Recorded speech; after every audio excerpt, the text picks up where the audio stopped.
Hi students, good afternoon.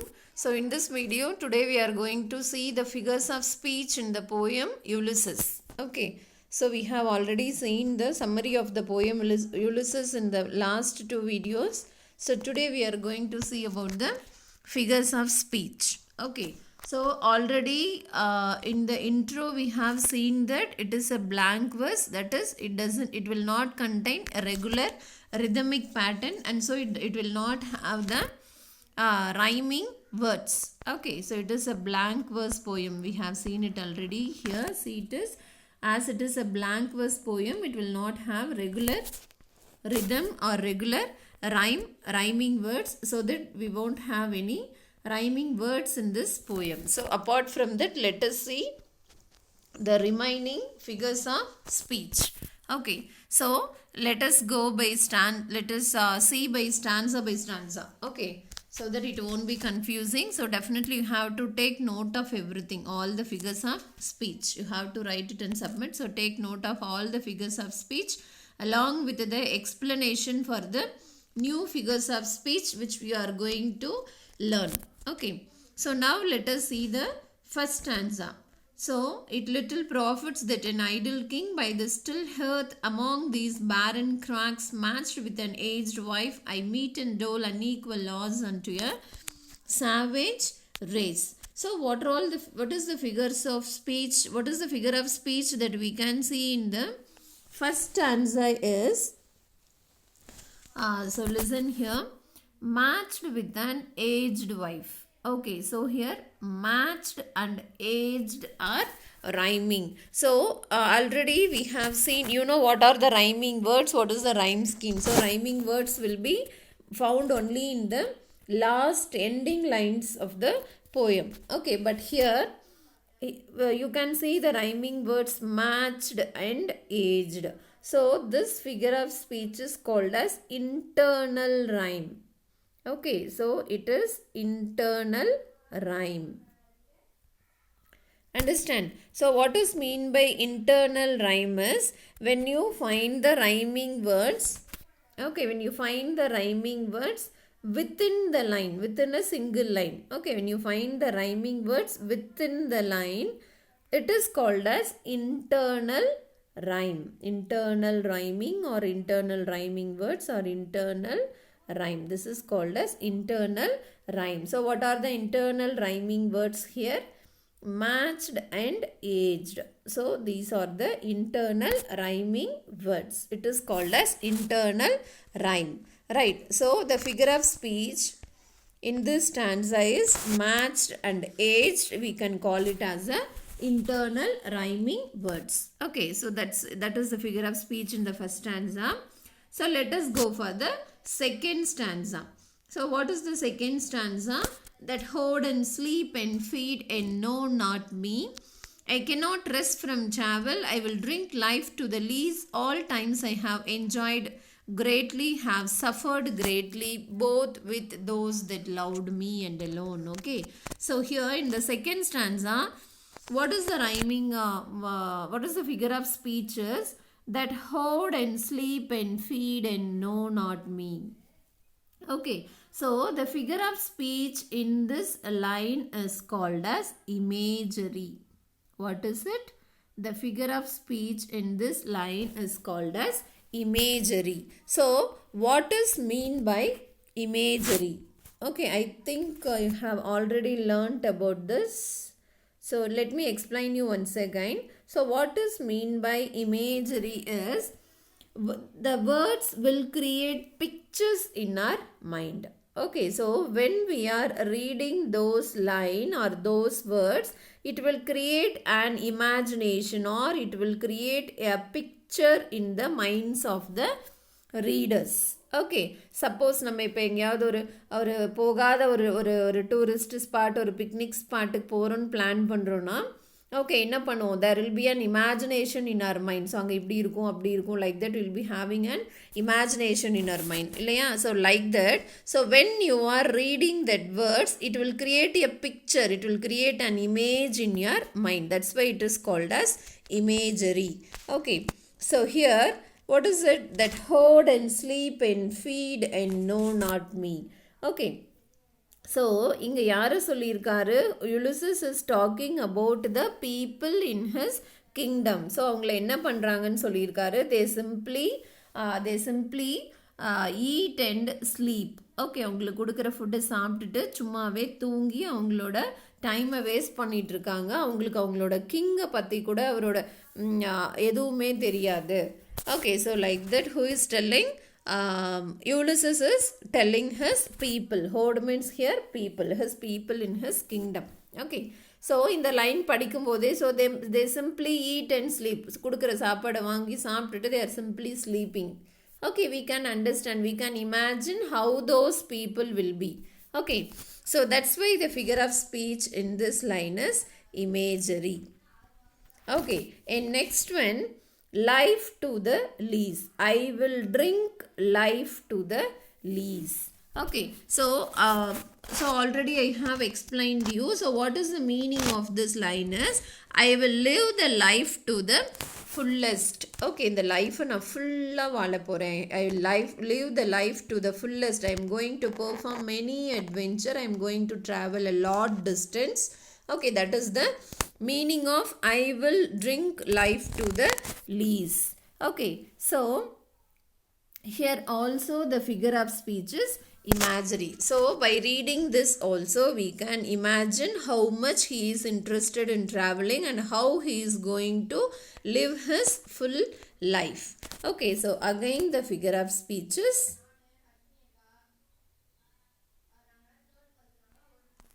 so here also the figure of speech is imagery. So we can find two imageries in this stanza. Okay, next one. So the next one is, in the last line we can see in the repeated words greatly, greatly. So the figure of speech in this is repetition. What is it? It is repetition. So what is mean by repetition? See, there is difference between anaphora and repetition. So in this poem we are going to see anaphora also. So let me first explain you what is the difference between anaphora and repetition. See, anaphora is a repetition of the words at the beginning of the classes. This is important. Okay, anaphora na enna, it is the repetition. Rendume repetition da, but anaphora is the repetition of words at the beginning of the clauses, while repetition can occur anywhere inside the line. Okay, in throughout the poem it can occur anywhere. That is repetition. So repetition can occur anywhere, whereas anaphora is the repetition in the beginning of the classes. Okay, so look at the example. An example of anaphora from Sherman Alexie's essay The Joy of Reading and Writing. So இதில் இருந்து நமக்கு ஒரு example கொடுத்திருக்காங்க, Superman and Me.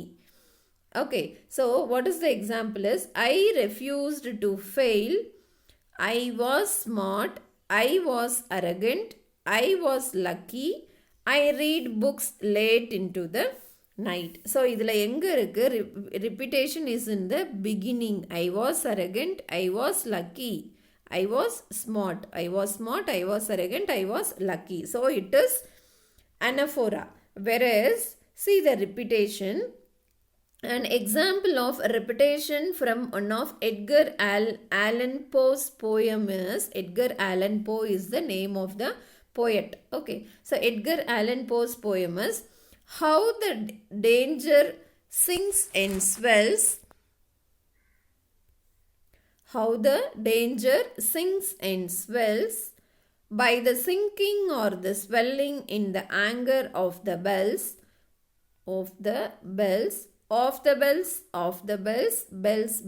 bells. Okay, so here the repetition is occurring anywhere inside the poem.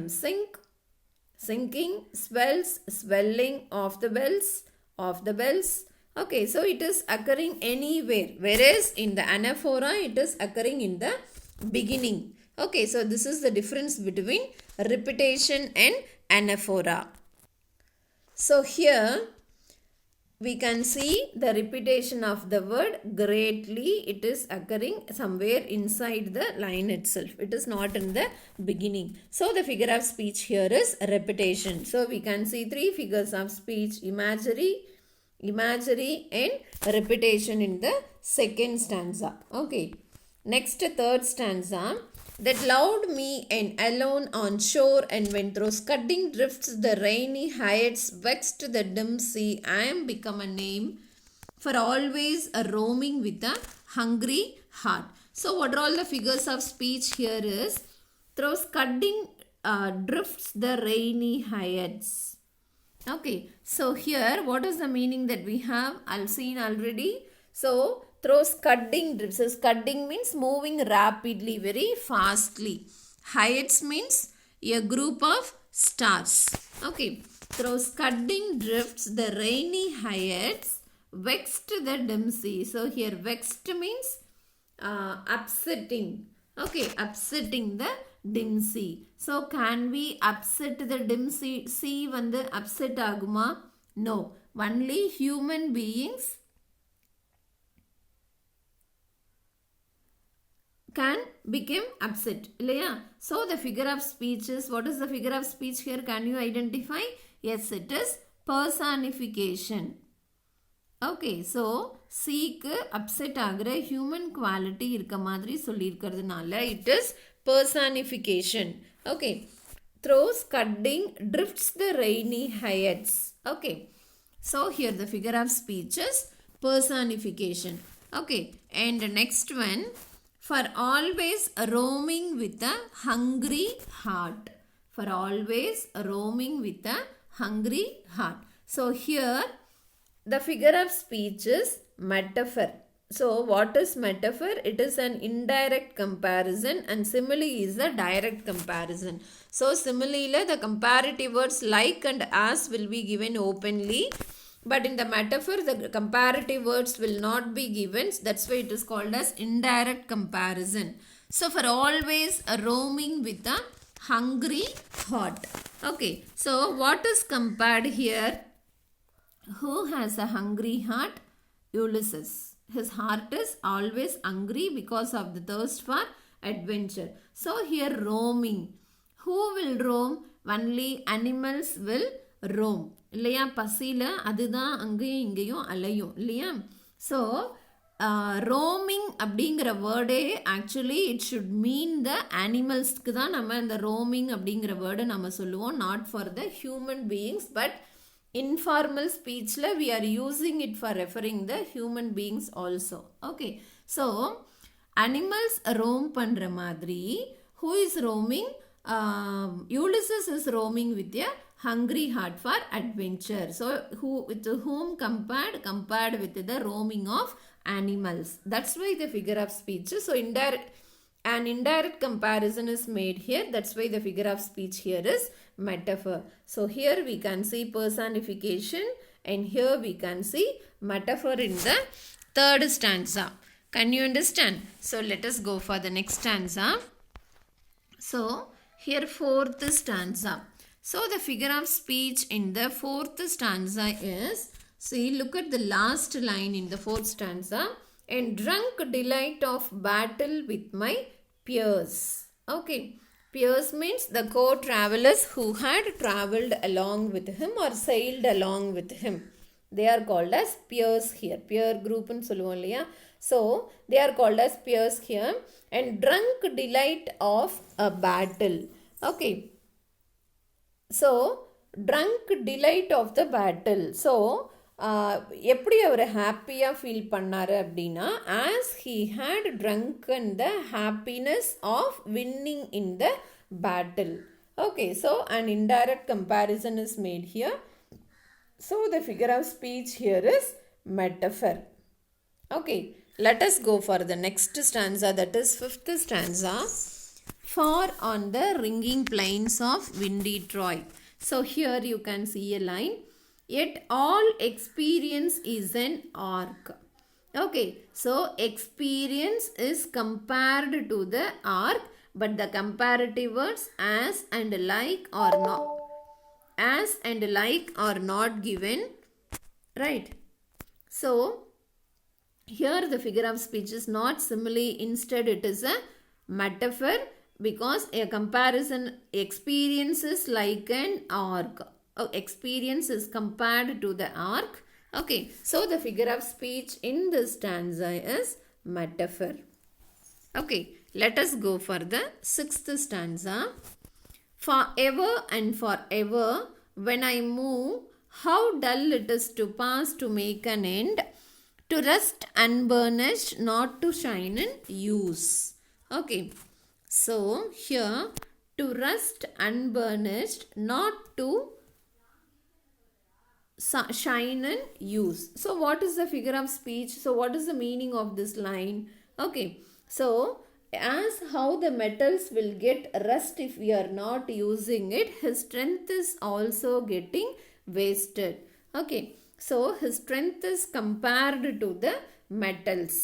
Okay, so the figure of speech, what is the figure of speech here? It is again a metaphor. Okay, life piled on life, life, life. It is alliteration. Let us see the alliteration separately after completing, right?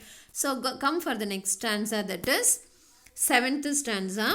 So where all too little and of one to me little remains, but every heart is saved from that eternal silence, something more a bringer of new things. Okay, so here, what is the figure of speech that we can find in this line is, so listen, the above stanza, forever and ever. So it is a repetition. Okay, already I have told you what is meant by repetition. So here these words are repeated. So it is a repetition and it is metaphor. And in this stanza we don't have, that is in the 7th stanza we don't have any figures of speech.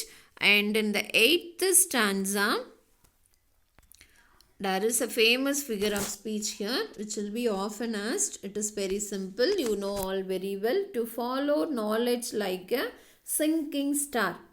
Okay, so knowledge is compared to a sinking star. What is it? Like is given. So it is very definitely, it is a simile. Understand? And let us go for the 9th stanza. What is it? This is my son, mine own Telemachus, to whom I leave the scepter and the easel. Well out of me, discerning to fulfill this labor by slow prudence to make mild. So, what is the figure of speech in this stanza is, to whom I leave the scepter and the easel. So, here you can see a new figure of speech which is called as synecdoche. Okay, it is synecdoche.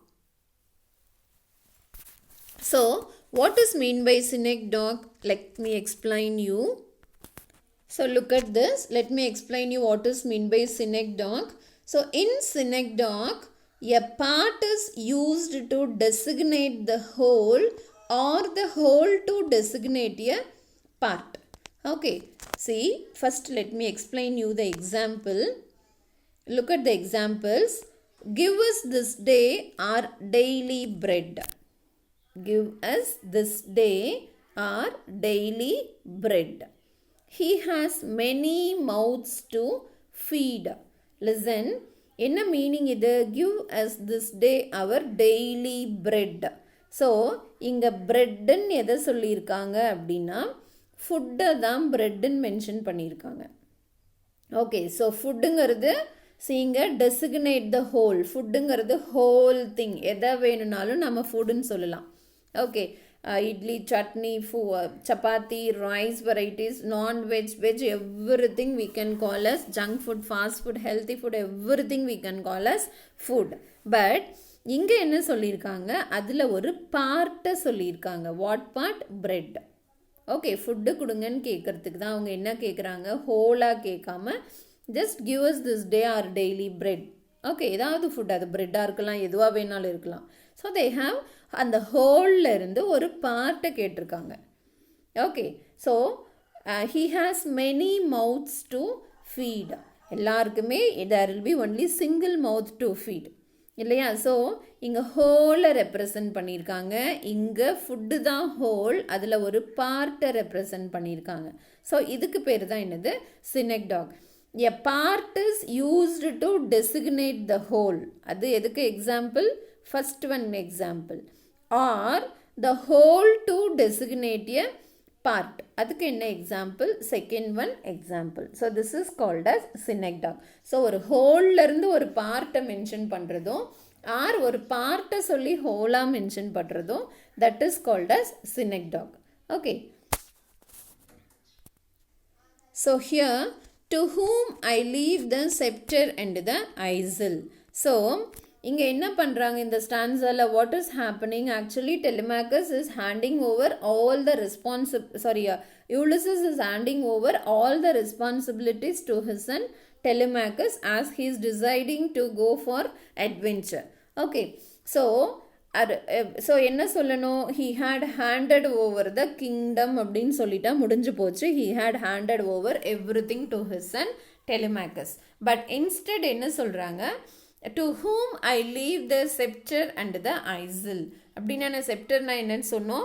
அந்த king will be holding, கையில் ஒன்று ஒரு decorative ஒரு என்ன சொல்கிறது தமிழில், செங்கோல் சொல்லுவாங்க இல்லையா? கிங்கெல்லாம் கையில் ஒன்று வச்சுருப்பாங்க இல்லையா? ஸோ அதை நான் ஹேண்ட் ஓவர் பண்ணிட்டேன். அண்ட் த ஐலாண்ட், இதெல்லாம் நான் என்னோட சனுக்கு ஹேண்ட் ஓவர் பண்ணிட்டேன் அப்படின்னு ஹோல் கிங்டமை மென்ஷன் பண்ணாமல் அந்த கிங்டமில் இருக்க ஒரு பார்ட். ஸோ ஆக்சுவலாக அந்த செங்கோல் கொடுக்கறது அப்படின்னாலே என்னது? அந்த பொறுப்பெல்லாம் ரெஸ்பான்சிபிலிட்டிஸ் எல்லாம் கிங்கோட ரெஸ்பான்சிபிலிட்டிஸ் எல்லாம் ஹேண்ட் ஓவர் பண்ணுறதா மீனிங். ஓகேவா? ஸோ அதை ஹோலாக சொல்லாமல் ஒரு பார்ட் பை பார்ட்டாக சொல்கிறதுனால the figure of speech here is synecdoche. Okay. So now let us go for the next stanza. In this stanza we don't have any figures of speech. Let us go for the next one. In offices of tenderness. So here in this stanza, in the last line you can, there lies the port, the vessel puffs her sail. So in the line படிக்கும் போது you can identify what is the figure of speech. Can you identify? The vessel puffs her sail. என்ன பண்ணுதாமா? The vessel is here, what is referred to as vessel? Ship. Okay. So ship is puffing her sail. Okay. அது என்ன பண்ணுது? It is ready to go for sail. அது it is ready to go for the sailing. அது என்ன பண்ணுதா? ரெடியாக puffs her செயில்னா என்ன? அந்த when the ship is moving என்ன பண்ணும்? அந்த வாட்டர்லாம் கீழே இருந்து இப்படி மேலே வரும் இல்லையா? லைக் வேவ்ஸ் மாதிரி இட் வில் பி கம்மிங்னா that is called as puffing. So the vessel puffs her sail. So அந்த வெசல் தானாகவே ஸ்டார்ட் ஆகி அதுவே whether it will be puffing? No. Only some human beings will be starting the vessel, starting the ship so that it will be puffing. Right?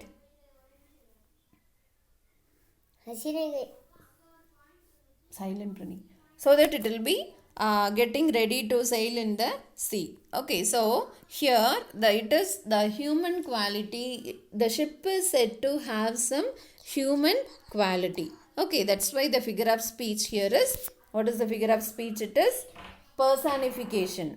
What is the figure of speech? It is personification. Right. Come for the next stanza. There gloom the dark broad seas. And so in this stanza you cannot find any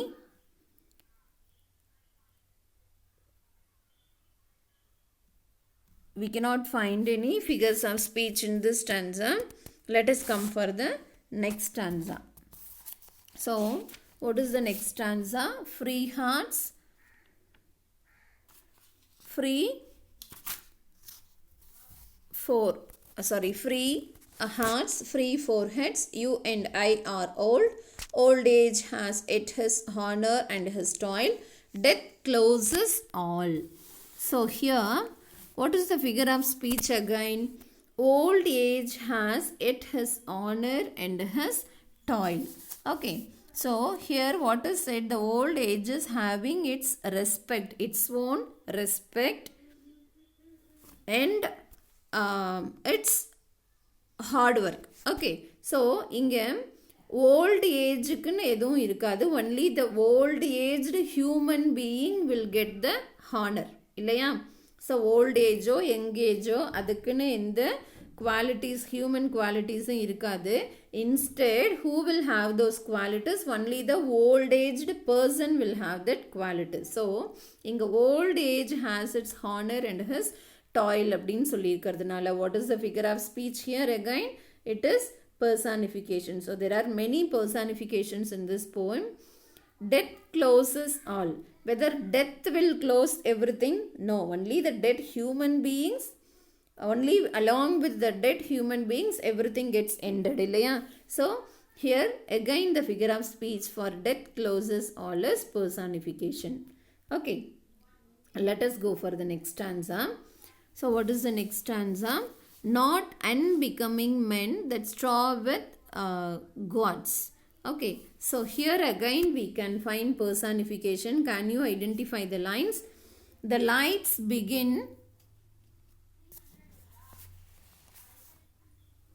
The lights begin to twinkle from the rocks. What is the figure of speech? It is personification. So, light அதுவே twinkle ஆகிற qualities இருக்கா? Who can twinkle? Human beings can twinkle. Twinkle na? We can twinkle our eyes, we can jump, we can run, whatever it is. So, the light itself light cannot twinkle. It is the nature of the light to shine.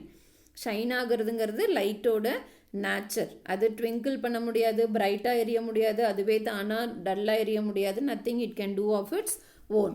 So the figure of speech here is personification. Okay, next one. The deep moans round with many voices. Okay, the deep moans around with many voices. So again, the figure of speech here is personification. So the darkness cannot moan by itself. இல்லையா?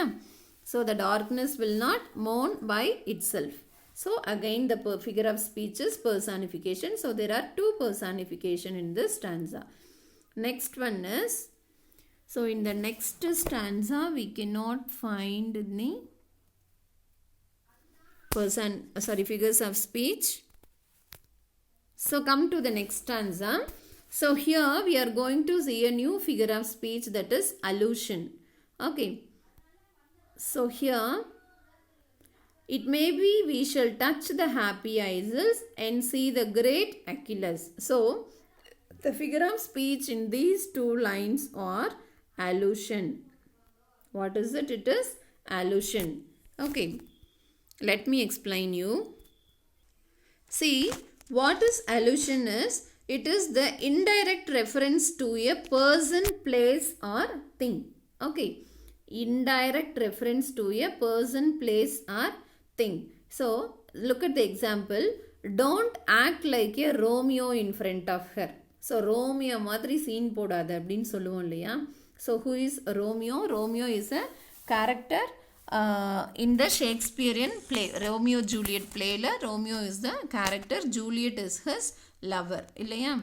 So Romeo மாதிரி பெரிய hero மாதிரி act பண்ணாத அப்படி சொல்லுவோம் இல்லையா? So don't act like a Romeo in front of her.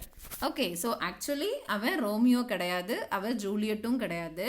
So Romeo மாதிரி act பண்ணாத அப்படின்னு இன்டைரக்டாக ஒரு பர்சனை ரெஃபர் பண்ணி சொல்கிறது தான் என்னது?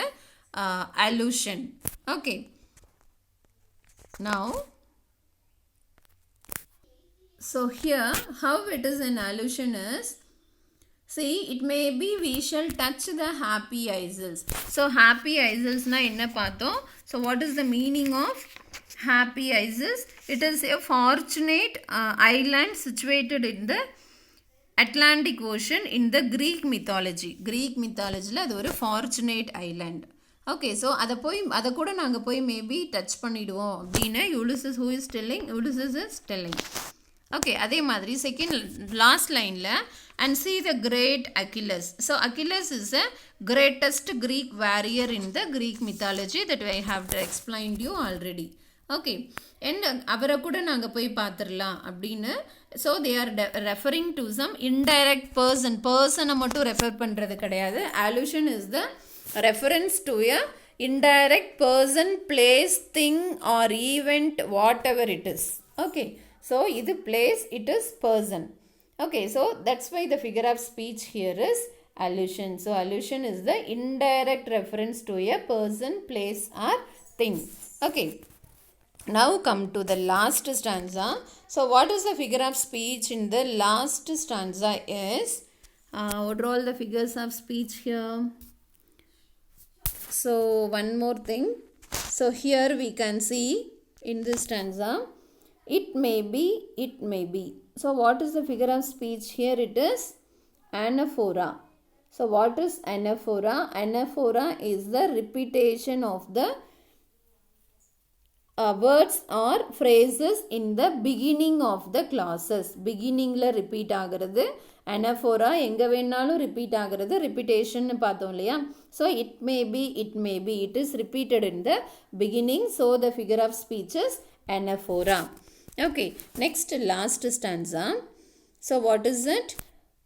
Here we can see, moved earth and heaven, that which we are. So, here the figure of speech is hyperbole. What is it? The figure of speech here is hyperbole. So, what is mean by hyperbole? See here, what is hyperbole? It is a way of speaking or writing that makes something sound better, more exciting, dangerous, etc. First, look at the example. It was so cold, I saw polar bears wearing hats and jackets. So, what is the meaning? It was so cold. ரொம்ப சில்லா இருந்தது, கோல்டா இருந்தது. So, அங்க இருக்க polar bearsலாம் என்ன பண்ணிட்டு இருந்தது? I saw them wearing hats and jackets. அதனால அது என்ன பண்ணிருந்தது? hat எல்லாம் போட்டுட்டு sweaters எல்லாம் போட்டிருந்தது. Okay, so எவ்வளோதான் கோல்டா இருந்தாலும் whether bears living in the polar region நாலே it will be cold இல்லையா? So, bears polar regionல இருக்க bears வந்து hats-உம் jackets-உம் போட்டிருக்குமா? No. So, இதை எப்படி சொல்லியிருக்காங்க அப்படின்னா ரொம்ப எக்ஸைட்டிங்காக சொல்லியிருக்காங்க இல்லையா? ஸோ எதுக்காக அப்படி சொல்லியிருக்காங்கன்னா இந்த பிளேஸில் எவ்வளோ சில்லுன்னு இருந்தது, எவ்வளோ கோல்டாக இருந்ததுன்னு சொல்கிறதுக்காக, அதை ரெஃபர் பண்ணுறதுக்காக இது ரொம்ப இன்ட்ரெஸ்டிங்காக, மோர் எக்ஸைட்டிங்காக, ஸ்டில் பெட்டராக சொல்லியிருக்காங்க இல்லையா? ஸோ இதை படித்தோம்னா we can understand, ஓ அவ்வளோ கோல்டாக அந்த பிளேஸ் அப்படின்னு we can understand. So like that. So what is hyperbole is a way of speaking or writing that makes something sound better, more exciting, dangerous, etc. அதுக்கு பேர் தான் என்னது? hyperbole. Can you understand? Now look at the example in our poem.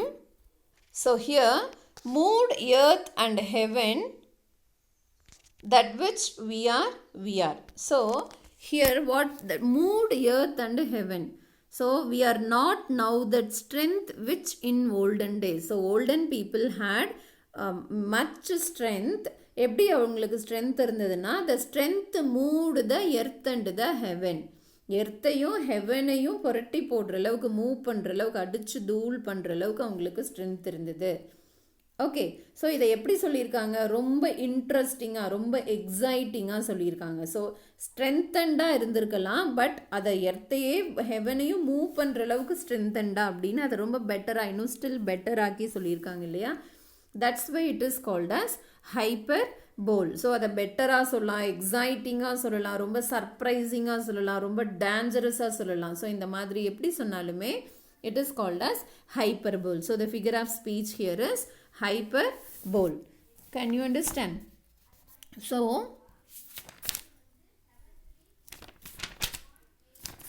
okay, so these are all the figures of speech in this poem. So now let me explain you some of the alliterated words. Okay, so you can find some more also. So here we can find hungry heart. Okay, so alliteration, you have to remember one thing. First letter mattum same irundha it is not alliteration. What should be same? The sound should be same. That is called as alliteration. First letter same irukunu adella alliteration you should not write. So hungry, heart, all the reddened words we can find. Life, lease, drunk, delight, forever, life, piled on, life, some, sons, store. Okay, and then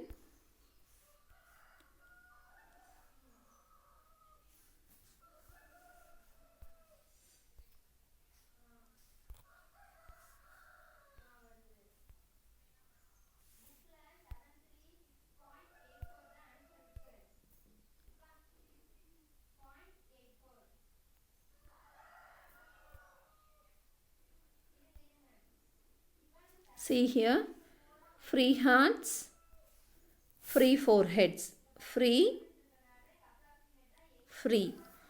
noble, note. Okay, so apart from this, you can find some more alliterations also. So we have seen all the figures of speech in the poem. Okay, so we have seen what are all the figures of speech that we have seen. We have seen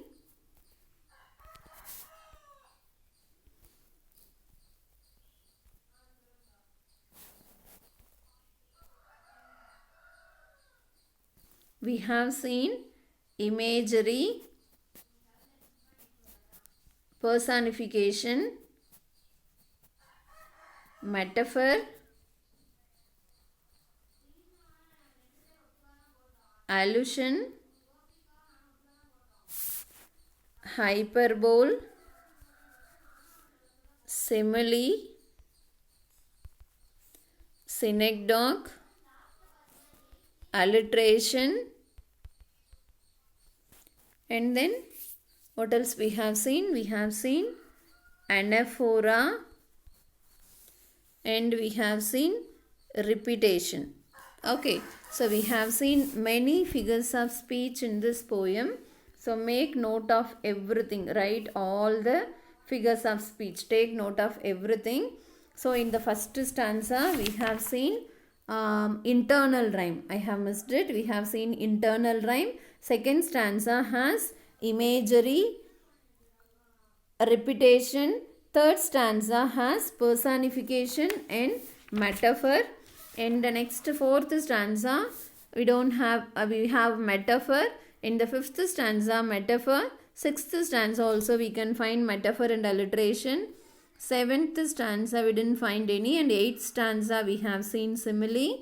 And in the ninth stanza we have seen synecdoche, and in the next so in this stanza we have seen personification. So here in this stanza we have seen personification. So here we have seen personification.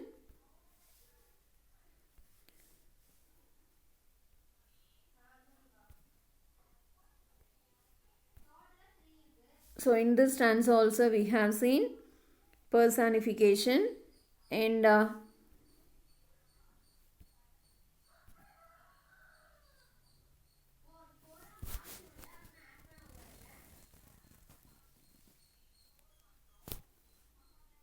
so in this stanza we have seen what is it? Allusion and anaphora we have seen in this stanza, and in the last stanza we have seen hyperbole. Okay, so take note of everything, and in the book bag they have given this fill in the blanks format for all the entire poem. You have to do it yourself, fill it yourself, find the answers and fill it yourself. And they have given figures of speech. Identify the figures of speech. So throws cutting drifts, the rainy heights vex the dim sea, personification. For always roaming with a hungry heart, metaphor. And drunk delight, metaphor. The deep moans round with many voices, personification. To follow knowledge like a sinking stir, what is it? Simile. There lies the port, the vessel puffs her sail. It is personification. Okay, In poem comprehension questions, you go through and read everything. Then here they have given, pick out the words in alliteration in the above lines. So find the alliterated words. Okay. So we have completed the figures of speech in the poem Ulysses. I hope every one of you can understand. So take notes of all the figures of speech that we have seen in this poem. Okay. So thank you for watching. Thank you.